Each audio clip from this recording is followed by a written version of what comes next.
జగన్మోహన్ రెడ్డి గారు కృషి చేశారు, వారికి ఆ విధంగా సహాయం చేశాడు. కాబట్టి మా జగన్మోహన్ రెడ్డి గారికి మేము సహాయం చేయాలి, మళ్ళీ అధికారంలోకి తీసుకురావాలి అనేటువంటి ఉద్దేశంతో మహిళలు పెద్ద ఎత్తున చరిత్రలో ఎప్పుడూ లేని విధంగా మహిళలు జెండాలు పట్టుకొని వచ్చారు, వేలు మీద ముద్ర వేయించుకున్నారు,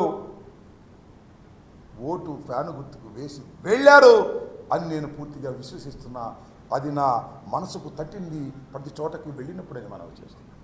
అంత పెద్ద ఎత్తున కానీ విని ఎరుగని రీతిలో ఒక ప్రభుత్వ పాజిటివ్ ఓటు ఇంత పెద్ద ఎత్తున ఉండటం అనేది చరిత్రలో చాలా అరుదైనటువంటి సంఘటన.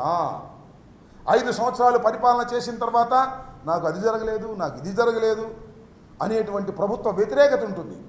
కానీ ఈ ప్రభుత్వంలో ప్రభుత్వ వ్యతిరేకతే లేదు, మొత్తం ప్రభుత్వం యొక్క సానుకూలత.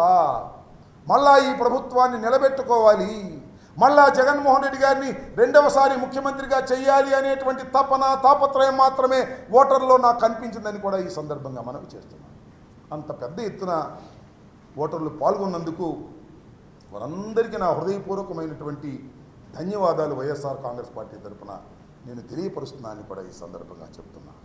చాలా పెద్ద ఎత్తున పాల్గొన్నటువంటి ప్రజలు చాలా సంతోషంగా పాల్గొన్నటువంటి సందర్భాలు నాకు కోకొల్లగా కనిపించాయి. మరొక విషయాన్ని కూడా చెప్తే చాలామంది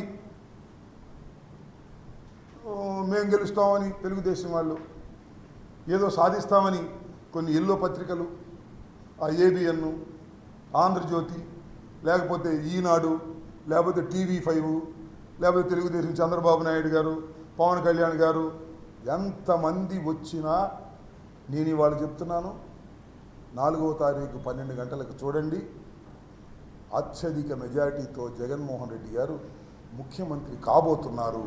దీన్ని మీరు విశ్వసించండి కూడా ఈ సందర్భంగా నేను మనవి చేస్తున్నా. అదేవిధంగా సత్తెనపల్లిలో కూడా నాకు ప్రగాఢమైన విశ్వాసం ఉంది. టౌన్లో కానీ వివిధ మండలాల్లో కానీ చాలా పెద్ద ఎత్తున ఓటర్లు పాల్గొన్నారు పాజిటివ్గా. మళ్ళీ తిరిగి ఒక మంత్రిగా పనిచేసిన నాకు పెద్ద మెజారిటీతో గెలిపిస్తారనే విశ్వాసం కూడా ఉందని కూడా ఈ సందర్భంగా నేను మనవి చేస్తున్నాను. పోతే ఇక్కడ కొన్ని అంశాలను, కొన్ని బాధాకరమైనటువంటి అంశాలను ప్రస్తావన చేయవలసినటువంటి అవసరం ఉన్నది. అదేమిటంటే చాలా పెద్ద ఎత్తున హింస ప్రజ్వరిల్లింది. ముఖ్యంగా సత్తెనపల్లి నియోజకవర్గంలో, నర్సరావుపేట నియోజకవర్గంలో, పలనాడు మొత్తం కనీ విని ఎరుగని రీతిలో ఏ రోజున కూడా ఈ ఎన్నికల్లో కూడా జరగనటువంటి విధంగా హింస జరిగింది, ఇంకా జరుగుతూ ఉంది. ఇంకా కొన్ని గ్రామాల నుంచి ఫోన్లు వస్తున్నాయి, మా మీద దాడులు చేస్తున్నారు అని.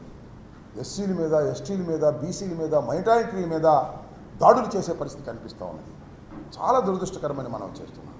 నేను ఒక విషయాన్ని గమనించదలుచుకున్నా. ఇప్పుడు ఆపరేషన్ లేకుండానే మోకాళ్లకు ప్లాస్మా ట్రీట్మెంట్. మీ ఆర్థోపెడిక్ సమస్యలన్నిటికీ రోబోటిక్ టెక్నాలజీ ద్వారా తక్కువ ఖర్చుతో శాశ్వత పరిష్కారం. Free consultation. ప్రతి ట్రీట్మెంట్ పై 20% డిస్కౌంట్. ఈ ఆఫర్ కొద్ది రోజులు మాత్రమే. త్వరపడండి. V9 hospitals 9281465842.